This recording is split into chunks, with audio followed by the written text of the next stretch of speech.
I got so much motherfucking design on right now. Break it down, bring it back, make it clap. I got 3 old thoughts, new guap, where that thing, bitches on my line. Bukalah matamu, saatnya meraih mimpimu.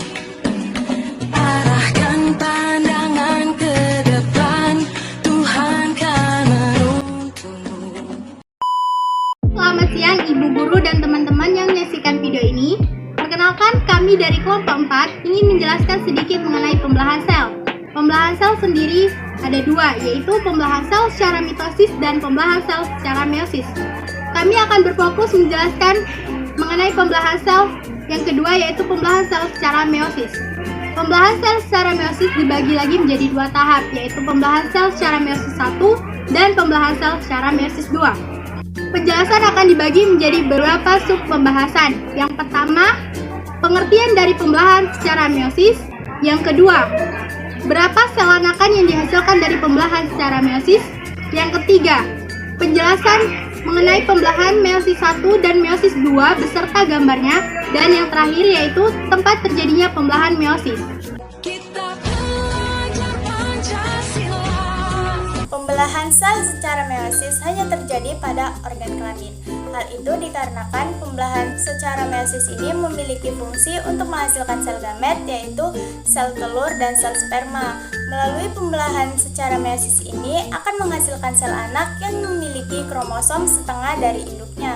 Jumlah kromosom yang dimiliki oleh sel anakan adalah N atau haploid. Maka dari itu, pembelahan ini bisa disebut juga pembelahan reduksi atau bisa digambarkan seperti berikut.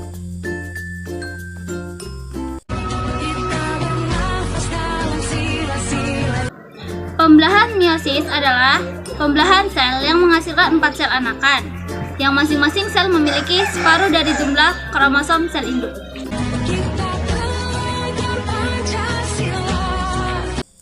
Tahap-tahap pembelahan sel secara meiosis terdiri dari dua tahap, yaitu meiosis 1 dan meiosis 2. Kedua tahap tersebut dibagi lagi menjadi beberapa tahapan, yakni sebagai berikut. Untuk meiosis 1 terdiri dari profase 1, metafase 1, anafase 1, dan telofase 1. Sedangkan untuk meiosis 2 terdiri dari profase 2, metafase 2, anafase 2, dan telofase 2. Pada tahap profase 1, pembelahan meiosis mempunyai waktu yang lebih lama serta lebih kompleks apabila dibandingkan dengan tahap profase pada pembelahan mitosis. Untuk metafase 1, dinding inti serta nukleus atau anak inti menghilang. Terbentuk benang-benang spindel, kromosom homolog bergerak ke bidang ekuator, dan stremtomernya mengarah ke kutub. Untuk anafase 1, kromosom homolog berpisah, kemudian bergerak ke kutub berlawanan tanpa pemisah sentromer. Untuk telofase 1, retikulum endoplasma membentuk membran inti pada sekitar kelompok kromosom. Yang sudah sampai di kutub pembelahan, membran inti serta anak inti kembali terbentuk pembentukan membran plasma itu untuk memisahkan sel anakan dan terbentuk dua sel anakan yang haploid N. Untuk profase 2, mikrotubulus membentuk spindel serta membran inti nukleus hilang. Kromosom ini berubah menjadi kromotid. Untuk metafase 2, spindel tersebut menghubungkan stretomer itu dengan kutub berlawanan. Kromotid itu akan tertarik ke bidang ekuator. Untuk anafase 2, seluruh isi sel serta benang-benang spindel dari gelondong itu bertambah panjang. Bersamaan dengan itu, sentromer tersebut berpisah. Untuk telofase 2, benang-benang kromatid yang sudah sampai di kutub itu akan berubah menjadi benang-benang kromatin. Pembelahan meiosis hanya terjadi pada organ kelamin. Pembelahan meiosis berfungsi untuk menghasilkan sel gamet atau sel telur dan sel sperma.